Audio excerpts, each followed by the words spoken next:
이렇게 술을 마시며 토론하거나 시를 낭송하는 문화에서 학술 토론을 부르는 명칭이 탄생한 것이죠. 한마디로 음주 토크 배틀이라고 할 수 있죠. 이 비율은 보통 3대1이나 4대1 정도 됐습니다.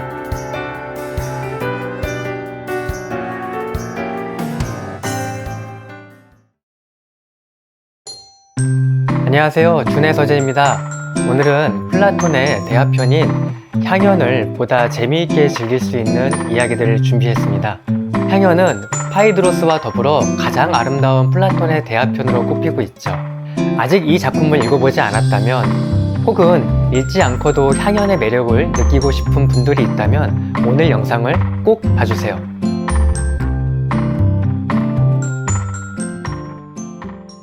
먼저 향연의 그리스어 제목은 심포지온인데요. 고대 그리스 세계에서 이 말은 주연, 즉 술잔치를 가리키는 말이었습니다. 그래서 향연의 배경 역시 기원전 416년 아가톤이 비극 경연대회에서 우승한 것을 자축하며 열었던 주연이죠. 그리고 심포지온이 열리는 곳은 술집이 아닌 안드론이라고 하는 남자들의 방이었습니다. 심포지온은 보통 12명에서 최대 30명까지 참석했다고 하죠. 당시에는 식사 시간과 음주가 완전히 나뉘어져 있었습니다. 그래서 심포지온의 참석자들이 술을 마시기 위해 가장 먼저 하는 일은 식사였고요. 손님들은 식사를 다 마친 다음에야 안드론으로 이동했죠. 안드론 내부의 구조를 한번 볼까요? 안드론에는 쿠션이 놓인 침상형 소파, 클리네가 있었는데요.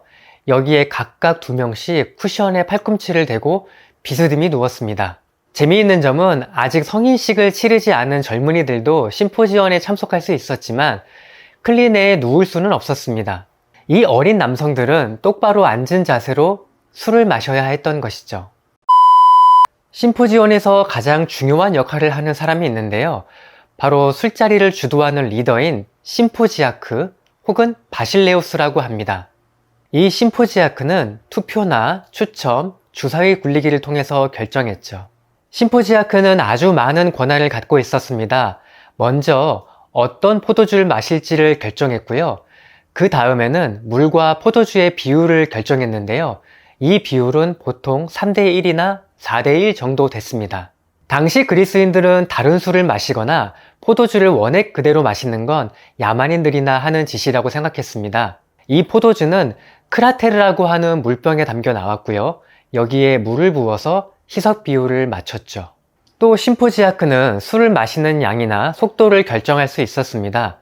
그리고 그날의 대화 주제도 결정했죠. 실제로 향연을 보면 모임의 참석자들이 전날 밤에 과음을 했습니다. 그래서 숙취 때문에 오늘은 술보다는 대화를 나누는 게 더 좋겠다고 제안하죠. 이에 따라 참석자들은 에로스, 즉 사랑을 주제로 각자 연설을 합니다. 또 술은 각자 기분이 좋을 정도로만 마시기로 하죠. 여기서 바로 심포지온의 성격이 잘 드러납니다. 우리는 지금 학술 토론을 심포지엄이라고 부르잖아요. 이 심포지엄이 바로 그리스어 심포지온을 라틴어로 옮긴 말이죠. 이렇게 술을 마시며 토론하거나 시를 낭송하는 문화에서 학술 토론을 부르는 명칭이 탄생한 것이죠. 실제로 심포지온에서 연설이나 토론을 하면 한 사람씩 돌아가면서 의무적으로 자신의 생각을 말해야 했습니다. 한마디로 음주 토크 배틀이라고 할 수 있죠. 그런데 조금 전 향연에서 각자가 원하는 만큼 술을 마시는 이 결정은 무척 예외적이라고 볼 수 있습니다. 왜냐하면 심포지온에서는 참석자가 모두 술잔을 비워야만 각자의 잔에 술을 채울 수 있었기 때문이죠. 만약 그러지 않고 혼자 잔을 채우면 남자답지 못하고 예의 없는 행동으로 여겼죠. 보통 술은 심포지아크가 마십시다 라고 해야만 마실 수 있었습니다. 또 심포지아크는 술자리에서 어떤 놀이를 할지도 결정했습니다. 예를 들어 당시에는 코타보스라고 하는 게임이 있었는데요. 이 게임은 잔에 있는 포도주 방울을 주위의 물건이나 사람을 향해 맞추는 것이었죠.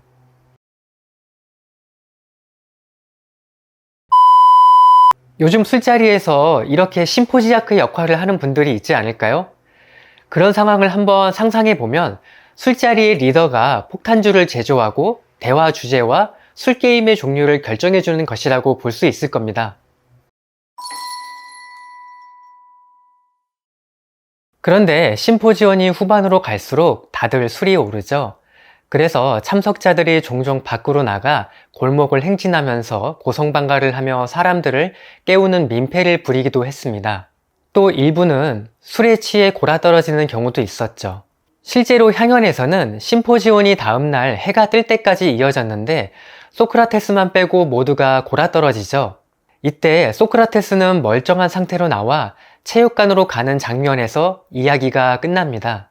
아마 여러분은 이런 궁금증이 들 수도 있을 겁니다. 아니 왜 연설과 토론을 할 때에도 술을 마셔야 하나 말이죠. 디오니소스의 숭배 문화에서도 알 수 있듯 그리스인들에게 포도주는 그냥 술이 아니라 성스러운 음료였습니다. 그래서 그리스 신화나 예술작품을 보면 디오니소스 숭배 의식과 음주를 금지할 때 그것을 응징하는 장면이 종종 등장하죠. 물론 그렇다고 해서 술에 흥청망청 취하는 것을 좋게 보지는 않았습니다. 심포지온 문화에서도 볼 수 있듯 술을 마시면서도 맑은 정신을 유지하는 게 남자다움과 자제력을 보여주는 것이라고 생각했죠. 구독! 오늘 소개해드린 심포지온의 문화를 아신다면 향연을 보다 재미있게 읽고 이해하는데 큰 도움이 되지 않을까 합니다. 오늘 이야기는 여기까지입니다. 다음 시간에는 향연의 대화 주제였던 사랑에 대한 이야기로 찾아올게요. 오늘 이야기가 만족스러우셨다면 좋아요와 구독 부탁드립니다. 그럼 안녕!